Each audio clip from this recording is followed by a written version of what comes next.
بسم اللہ الرحمن الرحیم۔ السلام علیکم ورحمۃ اللہ وبرکاتہ۔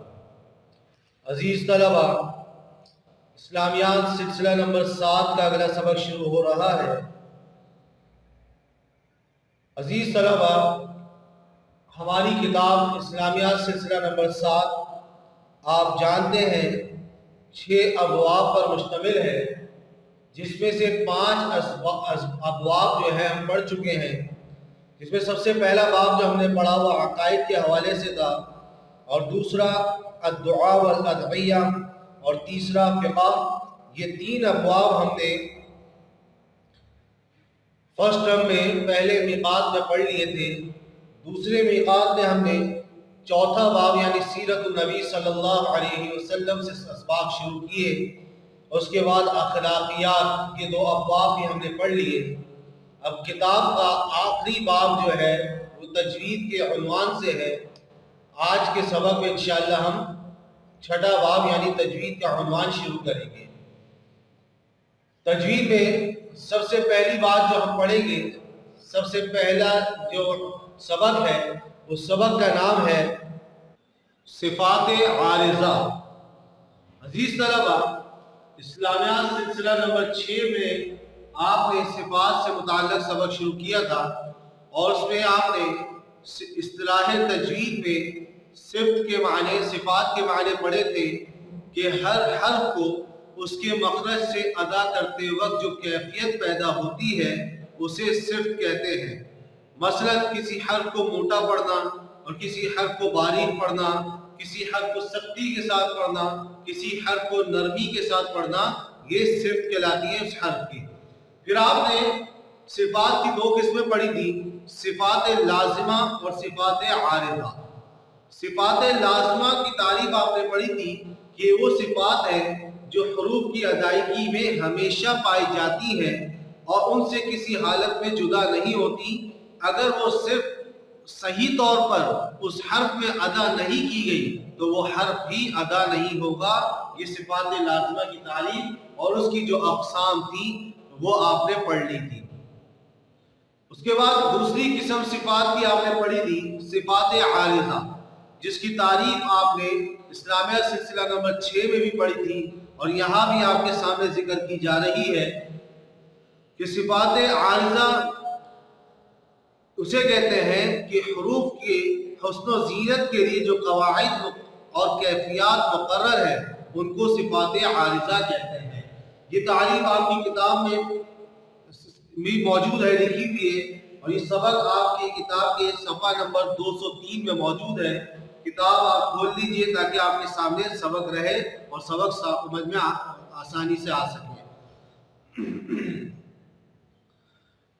صفات لازمہ آپ نے پڑھا کہ وہ صفات جو کسی حرف میں ہمیشہ پائی جائیں گی، جبکہ صفات عارضہ یہ عارض ہیں کہ جو حروف کے حسن و زینت کے لیے جو قواعد مقرر ہیں اس کے ساتھ ہوتی ہے، تو کبھی وہ اس حرف میں پائی جاتی ہیں، یعنی وہ قاعدہ جو مقرر ہے وہ قاعدہ پایا جائے گا تو یہ صفت پائی جائے گی، اور اگر وہ قاعدہ وہ موجود نہیں ہے تو وہ صفت بھی نہیں پائی جائے گی۔ تو عارضہ جو صفات ہوتی ہے وہ کبھی حرف میں ہوتی ہے اور کبھی نہیں ہوتی۔ مثلا لفظ اللہ جو ہے، لفظ اللہ، اس کی جو لام ہے اس کو باریک اور موٹا پڑھنے کا جو ایک قاعدہ ہے کہ اگر لفظ اللہ سے پہلے زبر یا پیش آ جائے تو اس میں صرف یہ پائی جائے گی کہ اس لفظ اللہ کی لام کو پر پڑھا جائے گا، موٹا پڑھا جائے گا۔ مثال کے طور پہ اراد اللہ، اب اللہ، لفظ اللہ سے پہلے دال پر زبر آیا ہے تو اس کو موٹا پڑھا جا رہا ہے اراد اللہ۔ اسی طرح رفعہ اللہ، اب اس میں لفظ اللہ کے لام سے پہلے پیش آ گیا تو اس کو موٹا پڑھا جا رہا ہے۔ اور اگر لفظ اللہ کی لام سے پہلے زیر آ جائے تو یہ جو موٹا پڑھنے کی صفت ہے یہ نہیں رہے گی، ہٹ جائے گی، بلکہ اب اس لفظ اللہ کی لام کو باریک پڑھا جائے گا۔ جیسے قل اللہم للہ، للہ یہاں باریک کیا پڑھا جاتا ہے، یہ صفات عارضہ ہوتی ہیں جو ہر وقت حروف میں نہیں پائی جاتی بلکہ جو قواعد مقرر ہیں، جیسے لفظ اللہ کی لام سے پہلے پیش اور زبر کے آ جانا یہ ایک قاعدہ ہے، اور اس کے لفظ اللہ کی لام سے پہلے زیر کا آ جانا یہ قاعدہ ہے، یہ قواعد پائے جائیں گے تو اس کے بعد یہ صرف موٹا پڑھنے یا باریک پڑھنے کی صرف پائی جائے گی۔ عزیز طلبہ، ایسے حروف جن میں صفات عارضہ پائی جاتی ہیں وہ کل 7 حروف ہیں، کل 7 حروف ہیں جن میں صفات عارضہ پائی جاتی ہے۔ جیسے وہ 7 حروف کون سے ہیں؟ الف، واو، یا، نون، میم، لام اور را۔ کون کون سے آپ کی کتاب میں موجود ہیں؟ یہ الف، واو، یا، نون، میم، لام اور را، ان 7 حروف میں صفات عارضہ پائی جاتی ہیں، یعنی صفات عارضہ کے 7 حروف ہیں جو ادھر آپ کے سامنے ذکر کر دیے گئے۔ اب ہم صفات عارضہ کی اقسام پڑھ لیتے ہیں۔ صفات عارضہ کی جو اقسام ہیں، سب سے پہلے تو اس کی 2 اقسام ہیں، پھر ان 2 اقسام کی الگ الگ کچھ قسمیں نکلتی ہیں۔ یہ اب آپ کے سامنے یہ نقشہ موجود ہے جن سے آپ کو صفات عارضہ کی اقسام اور پھر ان اقسام کی جو اقسام ہیں اس کی وضاحت ہو جائے گی۔ عزیز طلبہ، آپ کے سامنے ہیں سب سے پہلے صفات عارضہ کی قسمیں۔ صفات عارضہ کی 2 قسمیں ہیں، ایک متضادہ، ایک غیر متضادہ۔ ایک صرف کیا ہے؟ متضادہ، اور دوسری غیر متضادہ۔ اسلامیہ سلسلہ نمبر 6 میں بھی آپ نے صفات لازمہ کی اسی طرح 2 قسمیں پڑھی تھی، متضادہ اور غیر متضادہ۔ متضادہ آپ نے وہاں پڑھ لیا تھا کہ متضادہ اسے کہتے ہیں وہ صفات لازمہ جس کی کوئی ضد بھی موجود ہو، اور صفات غیر متضادہ وہ ہیں جن کی کوئی ضد نہ ہو۔ تو یہاں بھی صفات متضادہ اور غیر متضادہ یہی ہے کہ وہ صفات عارضہ جن کی کوئی ضد موجود ہو اس کو متضادہ کہتے ہیں، اور صفات غیر متضادہ جو ہے یعنی وہ صفات عارضہ جن کی کوئی ضد موجود نہ ہو ان کو غیر متضادہ کہا جاتا ہے۔ پھر متضادہ کی 4 قسمیں ہیں، تفخیم، ترقیق، قصر اور مد۔ یہ 4 قسمیں آپ کے سامنے موجود ہیں، تفخیم، ترقیق، قصر اور مد۔ اور اسی طرح غیر متضادہ کی بھی 4 قسمیں ہیں، اظہار، ادغام، اقلاب اور اخفاء۔ یہ 4 قسمیں ہیں۔ تو عزیز طلبہ، یہ جو صفات عارضہ متضادہ ہیں ان کی جو 4 قسمیں ہیں اس کے بارے میں ہم اسلامیہ سلسلہ نمبر 8 میں پڑھیں گے، جبکہ صفات عارضہ غیر متضادہ کی جو 4 قسمیں ہیں، اظہار، ادغام، اقلاب اور اخفاء، اس کے بارے میں ہم اسی کتاب میں اسلامیہ سلسلہ نمبر 7 میں ہی پڑھیں گے۔ تو اب ہم ایک ایک کر کے صفات عارضہ غیر متضادہ جو ہیں اس کی جو 4 قسمیں ہیں اس کی الگ الگ وضاحت پڑھنا شروع کرتے ہیں۔ تو عزیز طلبہ، صفات عارضہ غیر متضادہ کی 4 اقسام یعنی اظہار، ادغام، اقلاب اور اخفاء، یہ صفات کن چیزوں میں، کن حروف میں پائی جاتی ہیں؟ تو آپ جان لیجئے یہ جو صفات ہیں یہ نون ساکن، نون تنوین، نون ساکن ہو یا کہیں تنوین ہو یا میم ساکن اور نون مشدد اور میم مشدد میں پائی جاتی ہیں۔ یہ چاروں قسمیں نون ساکن میں پائی جاتی ہیں، نون تنوین میں پائی جاتی ہیں، نون مشدد میں پائی جاتی ہیں اور میم ساکن اور میم مشدد میں پائی جاتی ہیں۔ یعنی 5 جگہوں پہ یہ چاروں قسمیں پائی جاتی ہیں۔ تو اب نون ساکن اور تنوین میں کب پائی جاتی ہے، کیسے پائی جاتی ہے، اس کو ہم الگ پڑھ لیں گے۔ اسی طرح میم مشدد میں، نون مشدد میں کیسے پائی جاتی ہے اس کو ہم الگ پڑھ لیں گے۔ میم ساکن میں کس طرح پائی جاتی ہے اس کو ہم الگ الگ عنوان کے اعتبار سے پڑھیں گے۔ تو سب سے پہلے کہ اظہار، ادغام، اقلاب اور اخفاء ہم نے کہا یہ یا تو نون ساکن میں پائی جاتی ہے یا تنوین میں پائی جاتی ہے یا میم ساکن میں پائی جاتی ہے یا میم مشدد میں اور نون مشدد میں پائی جاتی ہے۔ تو ان سب میں کس وقت اور کس طرح پائی جاتی ہیں اس کے حوالے سے ہم پڑھتے ہیں۔ تو سب سے پہلی بات جو ہم لیتے ہیں کہ یہ 4 قسم